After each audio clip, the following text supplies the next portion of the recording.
Union Budget 2018-19 has been presented by the Union Finance Minister on 1st of February. This is the first budget in the post-GST regime and the last full budget for the present government. The Union Budget presented is fairly balanced, growth-oriented that focuses on development of agriculture, rural development and health sector. Sir, I wish to bring it to the notice of our House several issues regarding my state of Tamil Nadu. It may be recalled that the Government of India had reduced its share of centrally sponsored schemes from 75% to 60% on the pretext that the states have obtained additional fiscal space due to the increase in the devolution of funds to the states from 32% to 42% following the 14th Finance Commission recommendation. Unfortunately, Tamil Nadu had lost out badly due to the reduction of horizontal devolutionary share from 4.969% to 4.023%.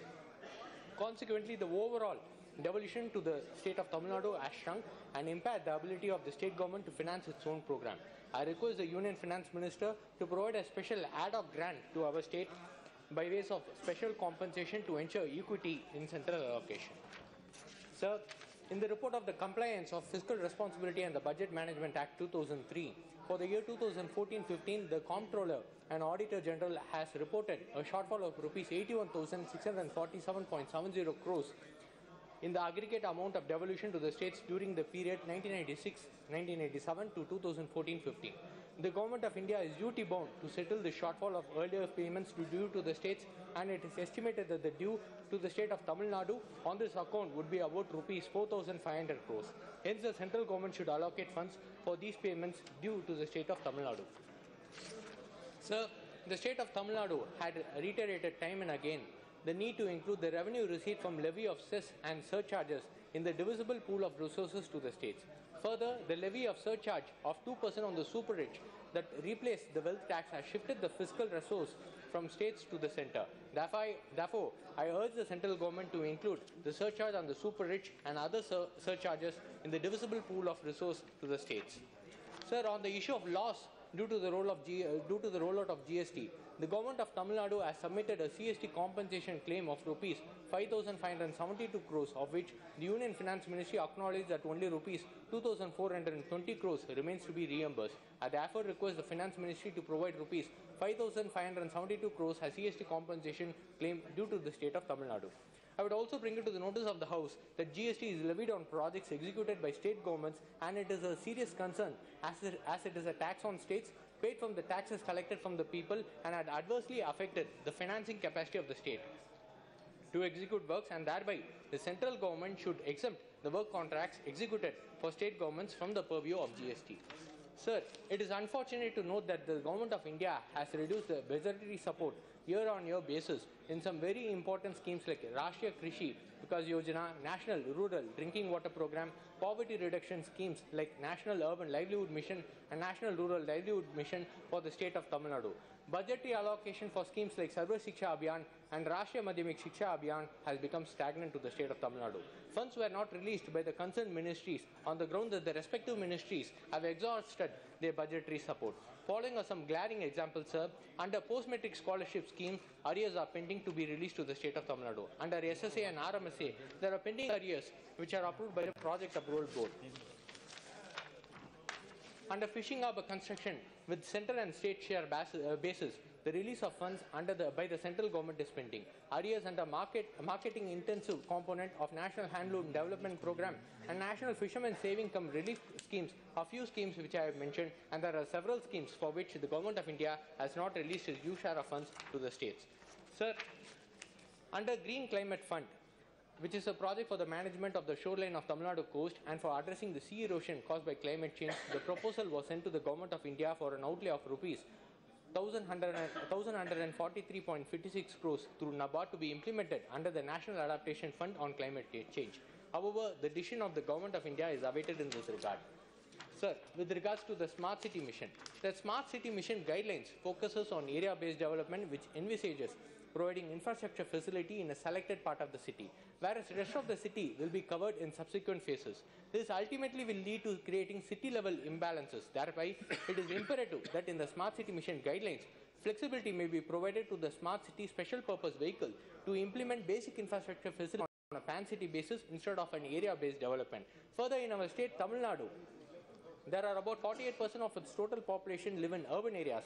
However, only 28 urban local bodies are covered under the Smart City Mission and AMRUT, which is less than half of the total urban population of Tamil Nadu. Hence, a dedicated mission or program should be launched by the Urban Development Ministry to develop small as well as medium towns for a comprehensive development of all urban local bodies.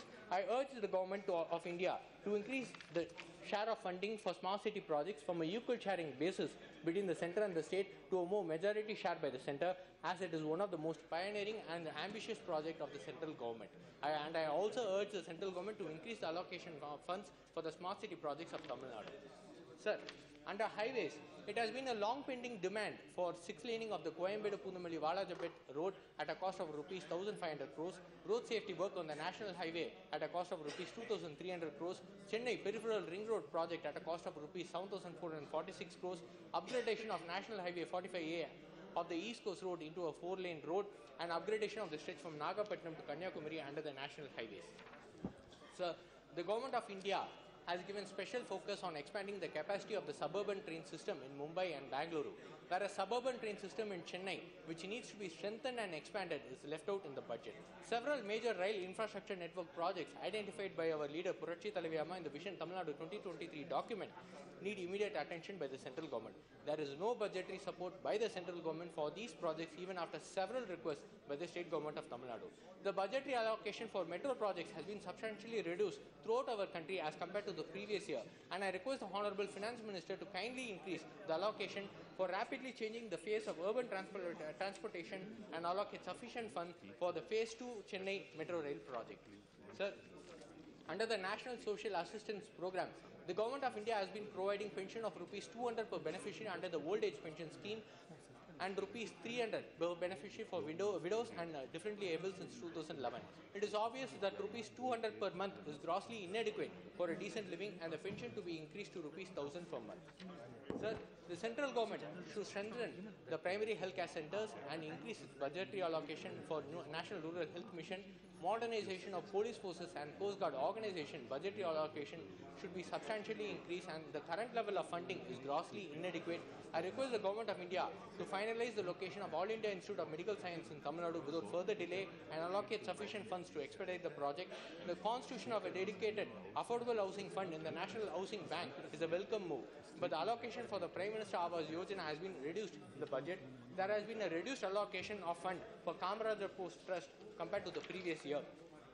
Sir, the Government of India has submitted a memorandum seeking financial assistance of rupees 5,255 crores for relief and rehabilitative measures to be taken in the Vokli cyclone hit areas of Kanyakumari district, and rupees 4,047 crores for mitigation measures to reduce flood vulnerability in Chennai city. However, the central government has not provided any financial assistance in this regard in the current budget.